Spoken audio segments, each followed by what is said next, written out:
Joining me for the exchange is retired IDF Colonel Miri. Miri, it is good to see you. I just saw a post on X from Noah Argamani, who was a former hostage who was rescued last summer, and her boyfriend still remains held hostage in Gaza. And she posted, "I cannot breathe watching the fighting inside Gaza City. As a former hostage, I know exactly what these moments feel like. The booming blasts, the gunfire, the walls shaking, the helplessness and despair that take over. The emotions come rushing back all at once, and it is unbearable." That is important to hear from a former hostage. It was also notable to hear the president reiterate on social media last night, and again the warning today, about concerns that hostages will be used as human shields. And that coupled with Prime Minister Netanyahu just moments ago saying the goals of the Israeli land offensive into Gaza City are, quote, defeating the enemy and evacuating the population. It was noted that he didn't mention the release of the hostages. So my first question to you is, what are you most concerned about now in terms of this operation, specifically as it relates to the hostages? Bianna, I want every single one of the 48 hostages home.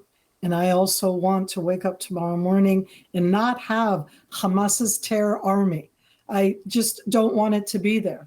And I don't know how to achieve both. So what am I worried about right now? The Israeli military is effective against Hamas's terror army, but we can't eliminate it. You can't destroy it. It built itself as a terror army in the heart of the civilian population. It's in it. It's dressed like them. It uses the living rooms and the children rooms, the mosques and the hospitals as their positions. It's going to try and take an Israeli soldier hostage again to add in. And so I'm worried that in our action going in, we are definitely pressuring Hamas. And what Hamas as a terror organization, let alone a terror army, will do is they'll take it out on the hostages. And I don't know how to resolve that enormous, horrific contradiction.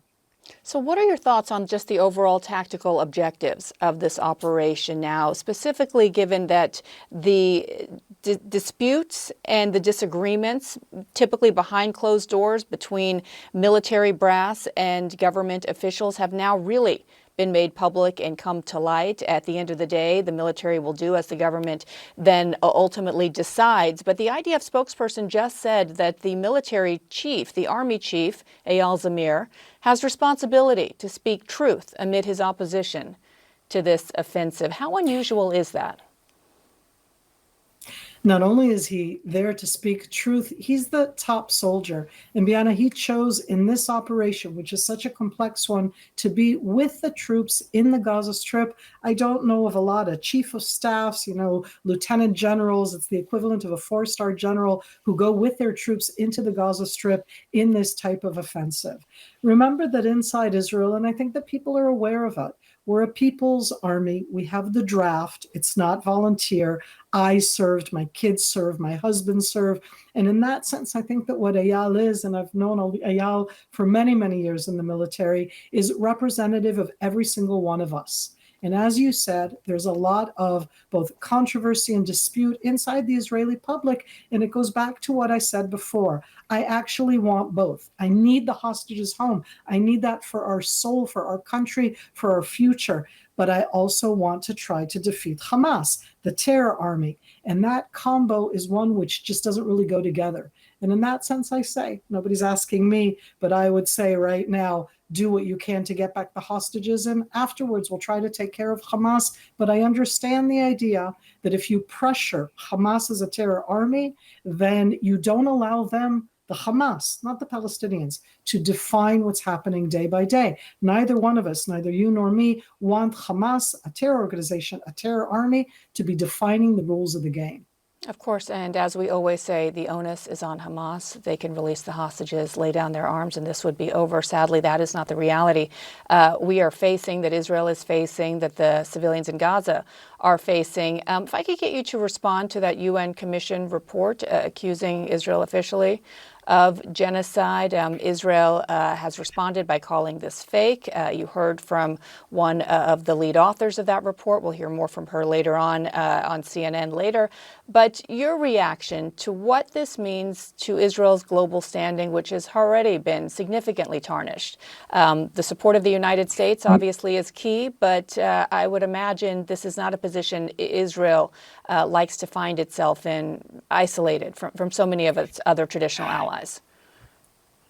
It's really, in that sense, for me as an Israeli right now, it's that sense that when I talk on TV, I feel like darts are being thrown at me because she's Israeli. And I have been not only delegitimized, but in this thing that calls it genocide, I am being dehumanized. Bianna, for me, what they're saying is that I, Miri, willingly and want to eliminate the Palestinians, to commit genocide. And I'm looking at you right now on the camera and going, I, who have in my entire adult life tried to have a better future for Palestinians separate from that Hamas terror army, and that being accused of that is so hard. The fact that it comes from the United Nations in its very odd way for me actually makes it easier. 50 years ago, almost 50 years ago, same United Nations was the one that defined Zionism as racism. And I thought that we were past that. And here we are today. And I find that Israel is the only country that when we never target civilians, we openly look at ourselves. And I am very aware of the amount of casualties. But inside that entire UN report, one word is missing: Hamas. Hamas, the terror army. It doesn't exist inside there. And for me, that is just impossible. That legitimizing of Hamas and the delegitimizing and dehumanizing of Israelis. And I really do hope that in the future we can totally change this. But until the war is over, until we have the 48 hostages back, and that includes in the end an end of the ongoing fighting in the Gaza Strip, until that's over, I don't even know how we start to face these accusations. It can't be over soon enough. I know I speak for you and so many Israelis, so many civilians there in Gaza, obviously the hostages and their families as well. Miri Eisen, let's hope for better days ahead. Thank you so much.